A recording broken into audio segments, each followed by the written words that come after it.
Saya mau bertanya Bante, di waktu kita melakukan meditasi, apakah dalam kehidupan sehari-hari kita masih bisa disantet orang atau tidak?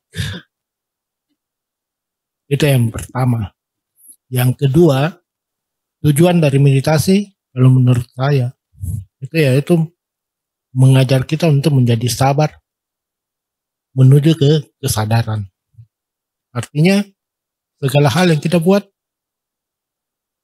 akan kita ketahui yang baik dan yang jahat. Cuma kadang-kala kehidupan kita tidak akan stabil, labil.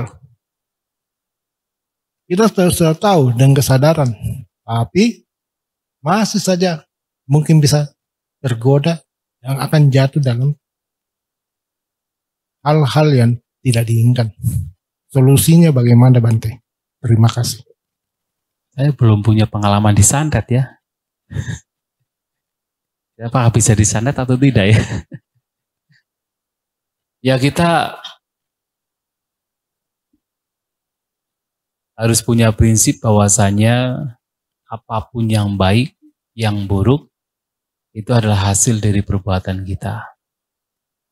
Mengapa kita mendapatkan kondisi yang buruk, mungkin disantet, itu juga pada awalnya karena perbuatan kita. Perbuatan yang tidak baik, yang mungkin telah dilakukan di masa lampau atau masa sekarang, sehingga kita diganggu oleh orang lain.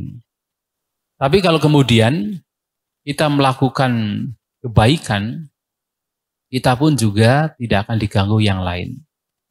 Tidak akan, ya mungkin salah satunya tidak akan disantet. Sehingga yang terpenting adalah bagaimana kita melakukan yang terbaik dalam hidup kita. Termasuk adalah kita bermeditasi. Meditasi adalah satu kebaikan, meditasi adalah kebajikan, yang mana pasti membawa kepada hal yang baik dalam kehidupan kita. Itu pasti. Apakah seseorang kemudian diganggu yang lain atau tidak? Ya bisa saja orang bermeditasi bisa diganggu yang lain juga. Karena kita hidup tidak hanya sekarang saja. Kita hidup juga telah ada dalam katakan yang lampau. Kita melakukan perbuatan tidak hanya sekarang saja. Setahun yang lalu, 2 tahun yang lalu, 3 tahun yang lalu kita juga melakukan perbuatan. Yang mana seseorang bisa juga ada dendam dengan kita ketika kita melakukan perbuatan yang buruk. Bisa saja terjadi. Tetapi ketika kita melakukan kebajikan, pasti kebajikan itu sendiri akan membawa kepada hal yang baik. Dan ada satu cerita, ini pada zaman Sang Buddha. Tapi ini cerita dalam tradisi bukan Theravada, Bhante Ananda. Beliau seorang Sotapana, sudah menghancurkan 3 belenggu. Tapi suatu kali ketika beliau melakukan pindapata, kemudian mendapatkan air minum dari seorang wanita, berasal dari kasta rendah. Wanita ini begitu kagum. Wah, karena pada zaman dahulu di India, kasta rendah itu tidak mungkin untuk bisa berasosiasi dengan kasta tinggi. Tetapi Bhante Ananda dari kasta ksatria, begitu berpindah patah, menerima minuman dari wanita ini menjadi terkagum sekali, muncul rasa cinta. Nah, ibu dari wanita ini punya kesaktian. Jadi kalau zaman sekarang menggunakan ilmu pelet. Dipelet juga. Bhante Ananda ketika dipelet terseret juga, artinya sampai mau datang ke tempat perempuan tersebut. Tapi kemudian Sang Buddha mengatakan, mengetahui dari jauh, kemudian dengan kekuatan beliau memberikan katakan suara kepada Bhante Ananda untuk memunculkan sati. Memunculkan sati perhatian yang sekarang kita kembangkan. Begitu sati muncul, pengaruh pelet itu juga lenyap. Nah, dari sini kita bisa mengatakan bahwa pengaruh-pengaruh yang buruk itu bisa lenyap kalau kita sadar. Kita berperhatian. Ya begitu ya.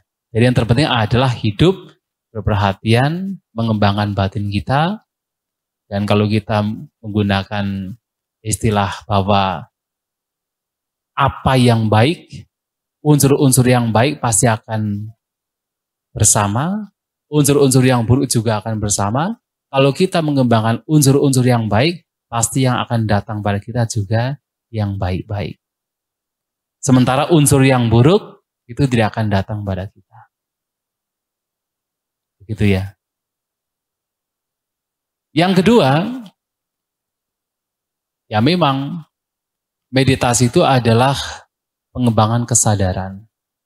Baik di dalam kehidupan ketika mengikuti retreat meditasi, ataukah dalam kehidupan sehari-hari, yang dimunculkan adalah kesadaran, adalah perhatian. Yang mana perhatian tersebut memang akan membawa kepada pengetahuan. Ini baik, ini tidak baik. Ini bermanfaat, ini merugikan. Dan itu memang dibutuhkan dalam retreat maupun di dalam kehidupan sehari-hari. Pengetahuan demikian. Yang itu nanti akan menjadi guidance kita agar bagaimana kita bisa memilih yang terbaik dalam hidup kita.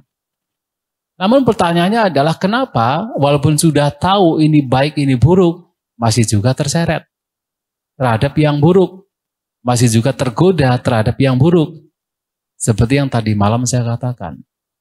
Meditasi tidak hanya sekedar kita punya perhatian, punya pengetahuan ini baik, ini tidak baik. Tapi juga harus ada daya upaya. Daya upaya benar.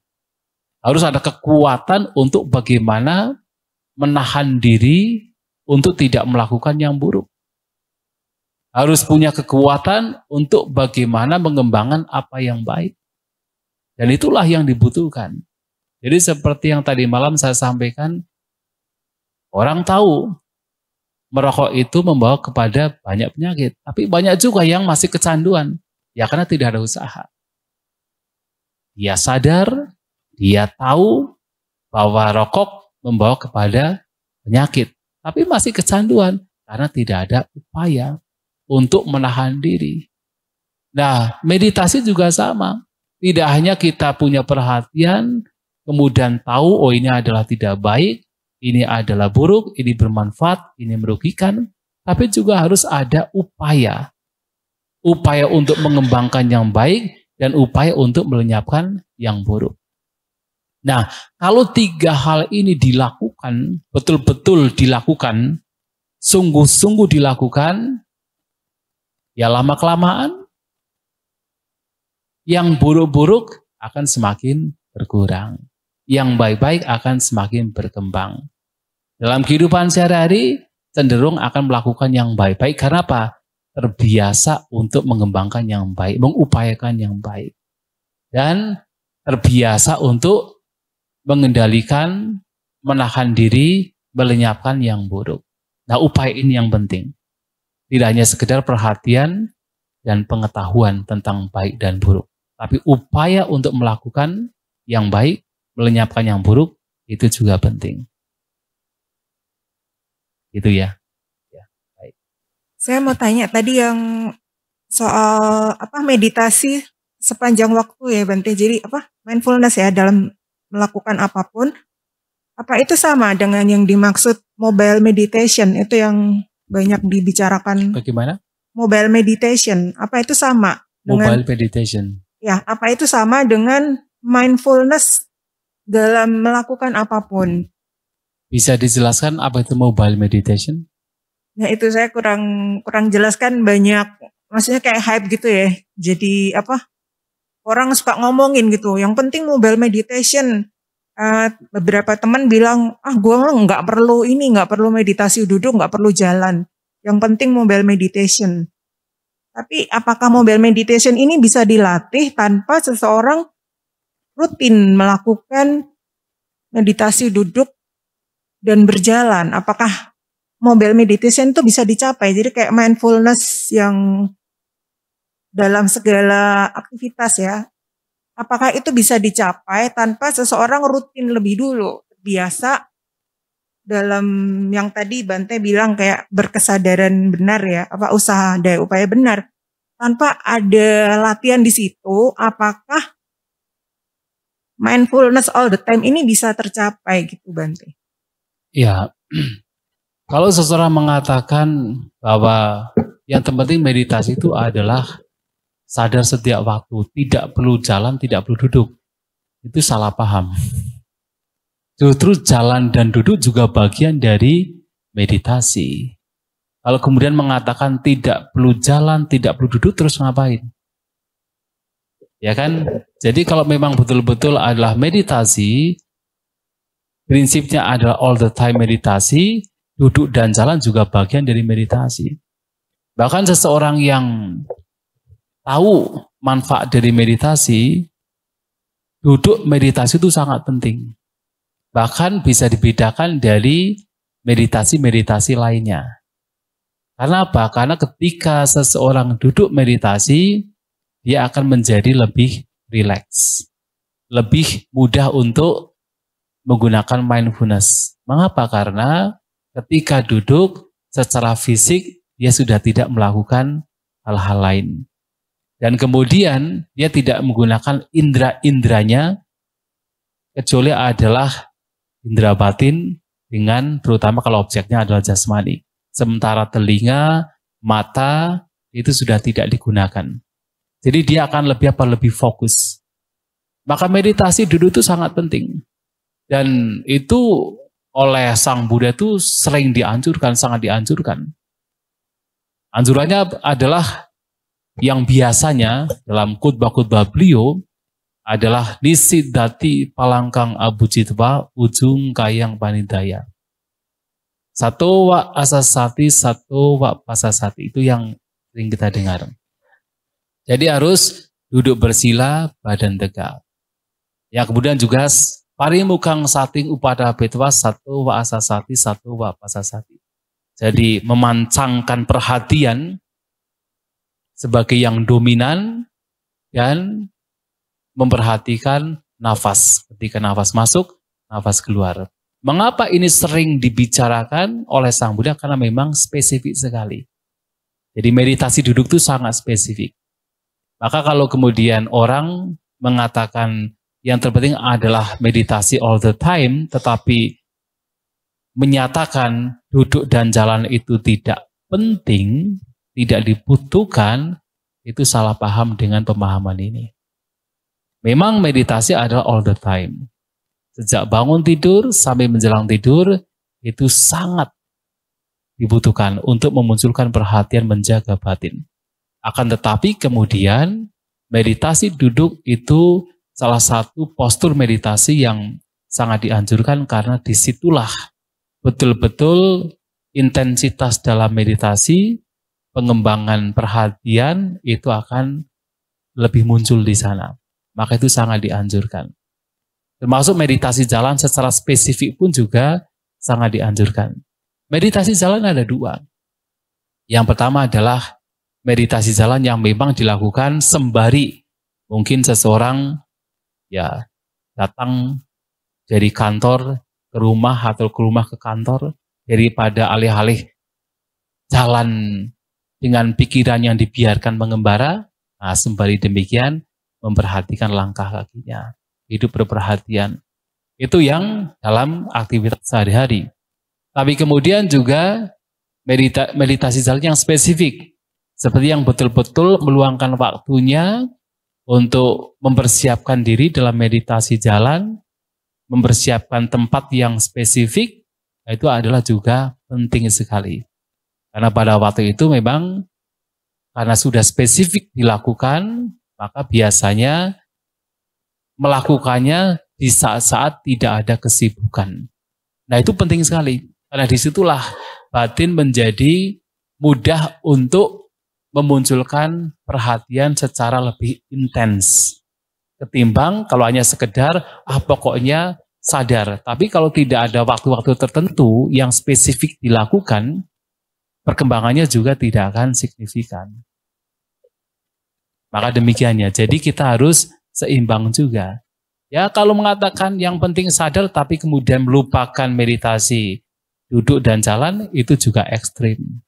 Tapi kalau kemudian mengatakan yang penting duduk dan jalan, kehidupan sehari-hari tidak diperhatikan, juga ekstrim.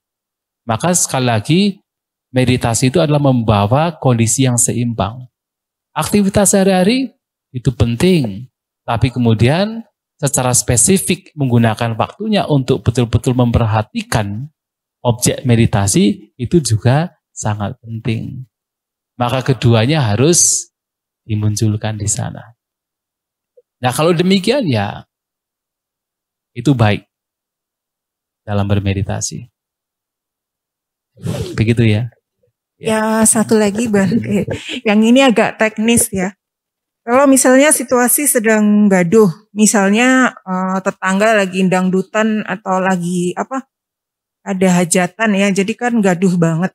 Padahal itu udah saatnya kita mau meditasi. Nah itu sebaiknya kita memakai musik sesuatu, mungkin kayak suara musik tetesan air hujan atau rainforest musik itu ya, Bante, semacam itu. Atau hening aja, maksudnya tanpa bantuan musik apa-apa, tapi suara kegaduhan dari tetangga yang dangdutan itu sangat mengganggu gitu. Sebaiknya gimana Bante? Memang awalnya ketika kita baru mulai bermeditasi atau mengawali atau katakan kita baru mempraktikkan meditasi, batin kita itu mudah sekali terpengaruh oleh objek-objek luar. Ketika ada objek yang menyenangkan, muncul keserakahan. Ada objek yang tidak sesuai dengan keinginan kita, muncul ketidaksukaan. Apalagi punya prinsip bahwa meditasi itu harus di tempat yang tenang. Tanpa disadari melekati dengan prinsip yang demikian, dengan cara pandang demikian, begitu ternyata pas mau meditasi, ada tadi suara dangdut, ada orang hajatan, muncullah ketidaksukaan. Awalnya memang bisa demikian.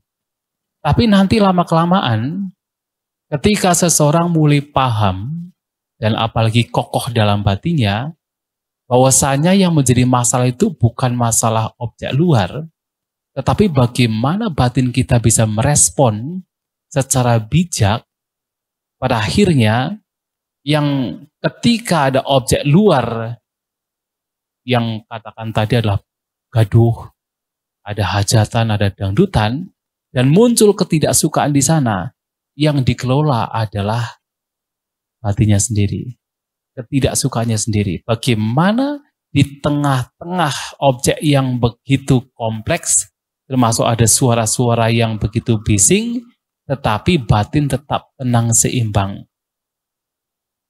Tidak terseret oleh kebencian terhadap objek tersebut, atau terseret oleh keserakahan terhadap objek tersebut yang mungkin menyenangkan. Nah, sehingga alih-alih batin itu dibawa keluar untuk menanggapi objek yang ada di luar, tetapi kemudian mengelola batinnya sendiri.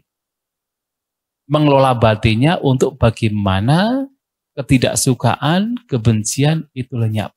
Dan itu yang harus dilakukan. Nah nanti lama-kelamaan itu juga berguna sekali dalam kehidupan sehari-hari. Dalam kehidupan sehari-hari, lebih banyak lagi. Berbagai macam fenomena objek yang begitu kompleks. Nah kalau batin kita sudah terbiasa seimbang, terbiasa tenang, kita sudah tidak terlalu banyak dipengaruhi oleh objek luar, tapi selalu kembali kepada batin kita, maka di tengah-tengah perubahan yang terus terjadi, di tengah-tengah kegaduhan yang terus terjadi, di tengah-tengah masalah yang pasti terus muncul, batin tetap seimbang, batin tetap tenang. Dan itu yang harus kita kelola. Dan tidak perlu kita menggunakan misalnya seperti tadi, seperti suara tetes air, atau kemudian suara rainforest, menggunakan earphone mungkin, tidak perlu. Yang kita kelola adalah batin kita.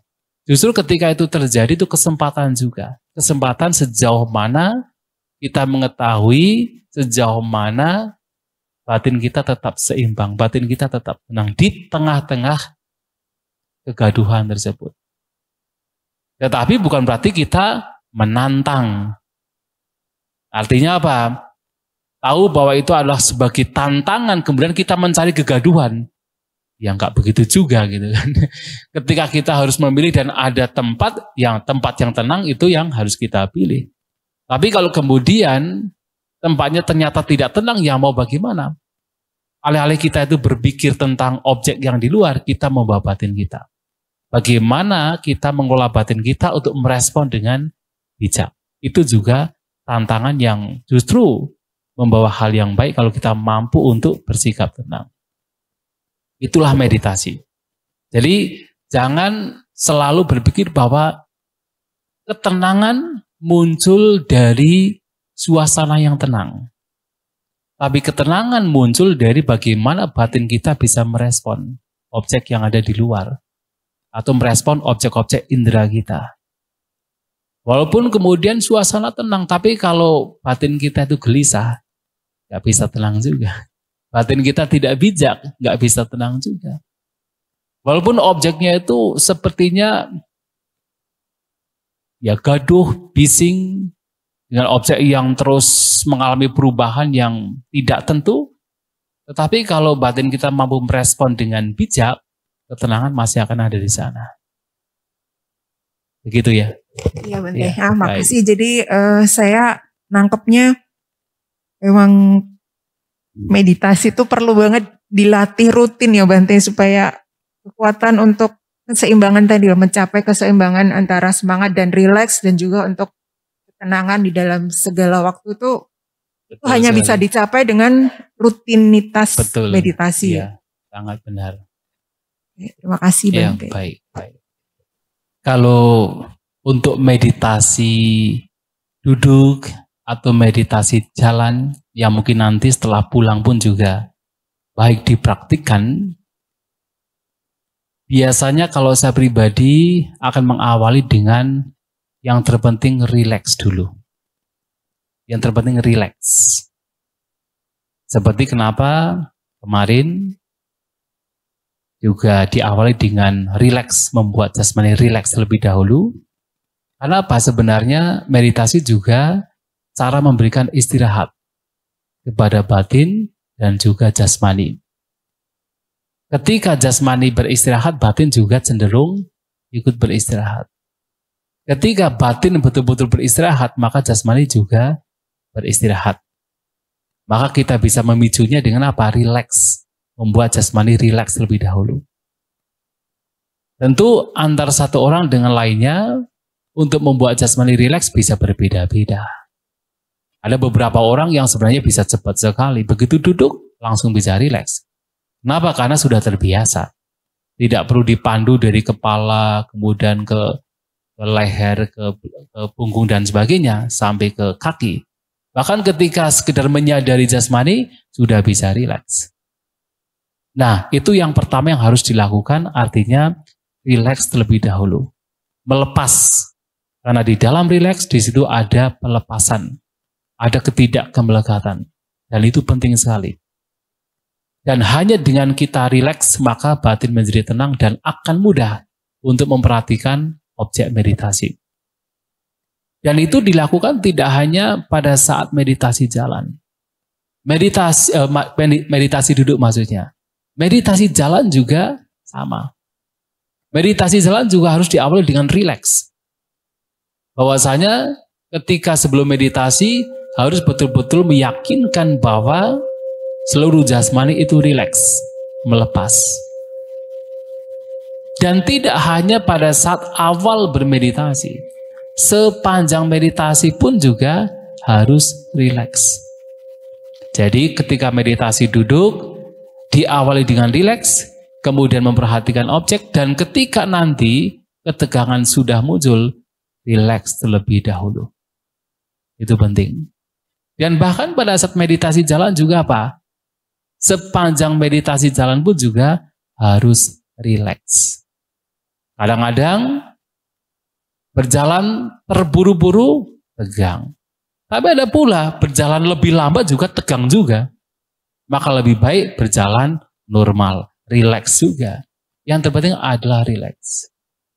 Nah, ketika kita sudah membawa batin dan jasmani rileks itu menjadi kebiasaan, bahkan dalam kehidupan sehari-hari juga di tengah-tengah kompleksiti, berbagai macam hal, tetap jasmani dan batin cenderung rileks.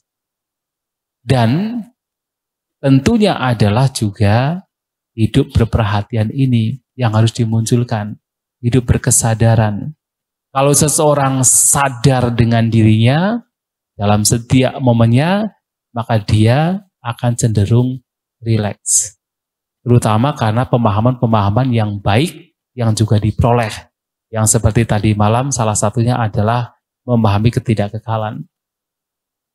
Kalau semuanya tidak kekal, kenapa kita harus tegang untuk melekatinya?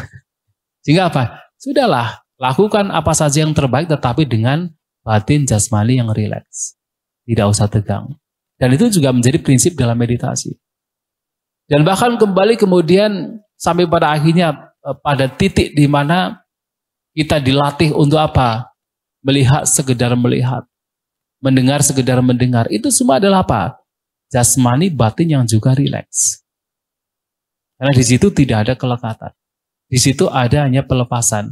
Hanya penerimaan, acceptance, penerimaan. Dan itu penting di dalam meditasi, penerimaan terhadap apapun yang terjadi. Dan itu di situ ada rileks. Dan kenapa juga pula meditasi juga diibaratkan seperti tanah yang menerima semua keadaan, semua benda. Terhadap benda kotor, tanah tidak akan komplain. Terhadap benda yang bersih, tanah juga tidak akan bergembira ria. Seimbang. Di situ karena apa? Ketidakkelekatan. Dan ketika ketidakkelekatan muncul, rileks muncul, damai muncul. Nah, kalau kita bisa membawa perhatian kita, kesadaran kita dalam setiap waktu, membuat batin menjadi damai, membuat batin menjadi rileks, tenang, itu adalah yang terbaik. Bagian dari meditasi. Maka duduk meditasi baik dilakukan, diawali dengan rileks. Dan sepanjang meditasi juga rileks. Dan meditasi jalan juga baik dilakukan dengan rileks.